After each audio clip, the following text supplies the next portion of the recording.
Kevin just got a raise, $800 extra every month. He was excited for weeks. 6 months later, $0 more in savings.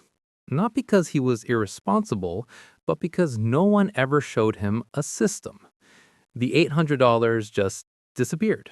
Bigger apartment, more takeout, a subscription he forgot to cancel. Economists call this lifestyle creep. You earn more, you spend more, savings stay zero. Most Americans don't have a money problem. They have a money system problem. And no raise will fix that until you have the right system.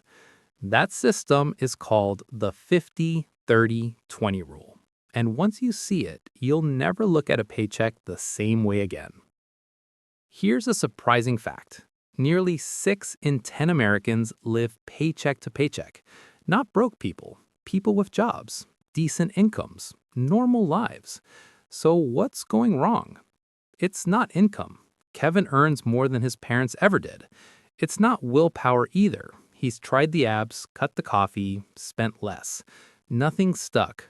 The real problem, managing money without a system, is like driving somewhere new without GPS. You kind of know the direction, but you're just guessing. And guessing is expensive. The 50-30-20 rule is that GPS. It tells every dollar exactly where to go before you spend a single one. And by the end of this video, you'll know exactly how to take control of your money without tracking every single expense. Let's break it down. What is the 50-30-20 rule? The 50-30-20 rule is a budgeting framework. It divides your after-tax income, the money you actually take home, into 3 simple buckets. 50% goes to needs. These are the things you can't skip: rent or mortgage, groceries, utilities, car payments, health insurance, internet, the stuff life actually requires. 30% goes to wants. This is the fun bucket. Dining out, Netflix, new shoes, weekend plans, things you enjoy but could survive without. 20% goes to savings and debt. This is your future, emergency fund, retirement contributions, paying down credit cards, investing, building actual wealth. Now here's where most people get it wrong.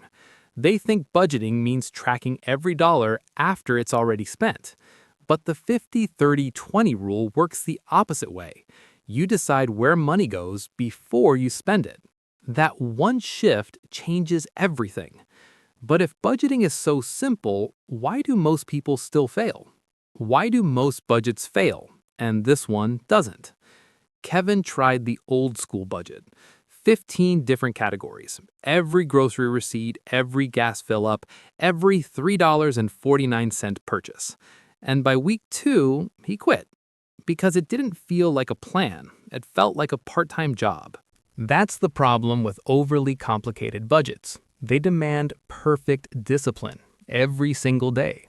One bad week and the whole system collapses. And then you feel like a failure, when really the system just wasn't built for real humans. The 50-30-20 rule works because it's flexible. You don't need to categorize every purchase. You just need to know which bucket it belongs to. Rent, needs. Pizza Friday, wants. Transfer to savings, future. Done. It also removes the guilt. You're allowed to spend 30% on things you enjoy. That's built into the plan. No more feeling like fun is somehow bad with money. You've already budgeted for it. And once you understand that, the next question is simple. How do you actually apply this in real life? How to actually apply it. Let's do this step by step with Kevin's real numbers, so you can mirror it with your own. Step 1. Find your after-tax monthly income. Kevin earns $4,200 take-home each month. That's his starting number, not his gross salary, what actually lands in his checking account. Step 2. Calculate each bucket. 50% of $4,200 equals $2,100 for needs. 30% of $4,200 equals $1,260 for wants. 20% of $4,200 equals $840 for savings and debt. Step 3. Map your current spending. Kevin lists his monthly needs: $1,050 rent, $320 car payment, $180 groceries, $90 utilities, $80 phone, $60 insurance, total $1,780. Under $2,100. He's actually okay on needs, just barely. Step 4. Check your wants. Kevin adds it up honestly. Streaming services, $47. Eating out, $380. New clothes, $210. Bar tabs, $160.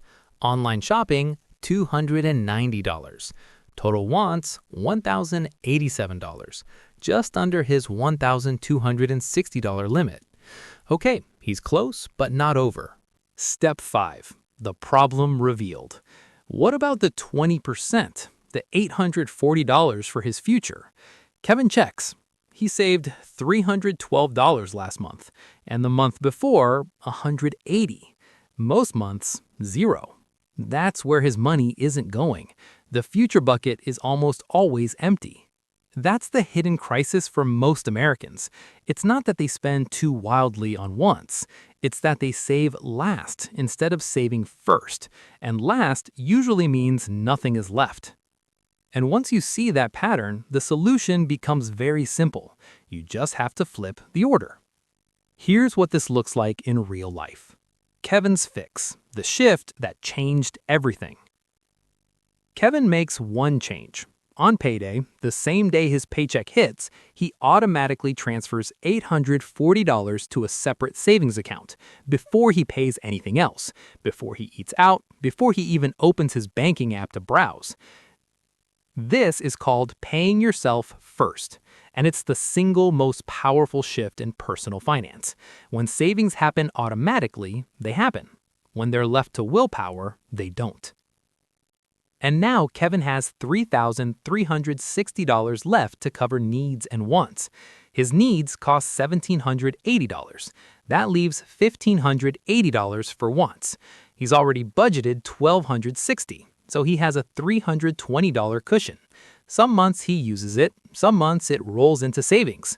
Either way, he's not scrambling at the end of the month. And here's what happens in month 6. Kevin now has over $5,000 in savings, first time in his adult life. When his car battery dies, he pays cash. When a friend invites him to a weekend trip, he doesn't have to say, "I can't afford it," because he actually can. The math didn't change. His income didn't change. His habits barely changed. The only thing that changed was the system, the order in which money moved. Your turn. What to do right now. Here's the truth. You don't need to earn more to start saving more. You need a better structure for the money you already have. The 50-30-20 rule isn't magic. It's math. Boring, reliable, life-changing math. Start with these 3 steps, today, not next month. Step 1, figure out your actual take-home pay. Step 2, multiply it by 0.50, 0.30, and 0.20 to get your 3 targets. Step 3, set up one automatic savings transfer for payday, even if it's just $50 to start. You don't have to nail every category perfectly. Kevin didn't. Most people don't. But having the structure means you're no longer guessing, and that alone puts you ahead of the majority of Americans. If this helped you today, subscribe. We put out a new video every week on practical money skills that nobody taught us in school. Drop a comment below. Tell us which bucket surprised you most when you did the math. We read every single one. Now it's your turn. I'll see you in the next one.